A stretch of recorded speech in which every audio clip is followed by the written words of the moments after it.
वैरोचनीं कर्मबले चतुष्टां दुर्गैश्वर्याजनो गृहे केतयामाशगुं सृजामसि हर नमः पार्वती हर हर जगतः पितरो वंदे पार्वती परमेश्वरौ श्री स्वर्णलिंगेश्वरालయం గణేష్ ఘాట్ మూలపేట నెల్లూరు స్వామివారి ప్రతిష్ఠ అయిన తర్వాత ప్రథమ శివరాత్రి మహోత్సవాలు అంగరంగ వైభవంగా 25వ తేదీ నుండి అంటే ఈ రోజు నుండి 27వ తేదీ అంటే ఎల్లుండి వరకు కార్యక్రమాలు మనము 3 రోజుల ఉత్సవాలు ప్రారంభించి ఉన్నాము. ఈరోజు గణపతి పూజ, పుణ్యాహవాచనము, అలాగే స్వామివారి ప్రధాన కలశ స్థాపన కార్యక్రమాలు పూర్తి చేసుకున్నాము. ఉదయము సాయంత్రము ఇప్పుడు ప్రదోష వేళలో నందీశ్వర్ వారికి అలాగే స్వామివారికి ఏకకాలంలో రుద్రాభిషేకం ఏర్పాటు చేసి అది పూర్తి చేసుకున్నాము. తర్వాత ఇప్పుడు అంకురారోపణ మరియు విశేష దేవతా హోమాలు ఇప్పుడు నిర్వర్తించుకుంటాము.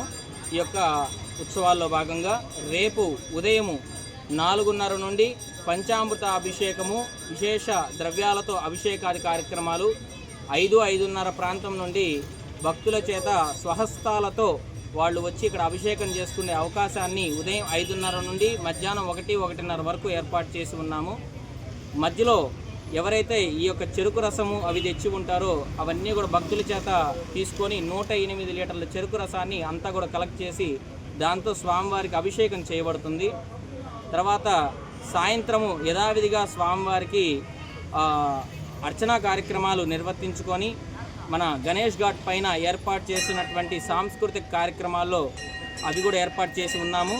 తర్వాత రాత్రికి ఈ జాగరణ మహోత్సవంలో భాగంగా రాత్రికి లింగోద్భవ కాలంలో స్వామివారికి మహన్యాసపూర్వక ఏకాదశి రుద్రాభిషేకం ఏర్పాటు చేసి ఉన్నాము. 27వ తారీఖు ఉదయము స్వామివారికి 108 కిలోల భస్మంతో భస్మాభిషేకాన్ని ఉజ్జయినిలో మహాకాళేశ్వరుడికి ఏ విధంగా అయితే భస్మాభిషేకం జరుగుతుందో అదేవిధంగా ఇక్కడ మన స్వర్ణలింగేశ్వర స్వామివారికి కూడా 108 లీటర్లతో 108 కిలోల భస్మంతో భస్మాభిషేకాన్ని ఏర్పాటు చేసి ఉన్నాము. తర్వాత స్వామివారి కలశాలు వాటికి కార్యక్రమము, తర్వాత మహాపూర్ణాహుతి కార్యక్రమం ఇవన్నీ కూడా నిర్వర్తించుకొని స్వామివారికి ఈ ఉత్సవాలు అక్కడితో ముగించుకొని సాయంత్రము స్వామివారి యొక్క అమ్మవారి యొక్క తిరుకళ్యాణ మహోత్సవాన్ని అంగరంగ వైభవంగా మేళతాళాల మధ్య ఏర్పాటు చేసి ఉన్నాము. ఈ 3 రోజులు ఈ యొక్క కార్యక్రమాలన్నీ కూడా దిగ్విజయంగా అన్నీ కూడా చేస్తూ ఉన్నాము. ఈ యొక్క కార్యక్రమంలో ప్రతి ఒక్కళ్ళు కూడా పాల్గొని స్వామి అమ్మవారి యొక్క కృపకు పాత్రలు అవుతారని కోరుకుంటూ ఓం నమః శివాయ.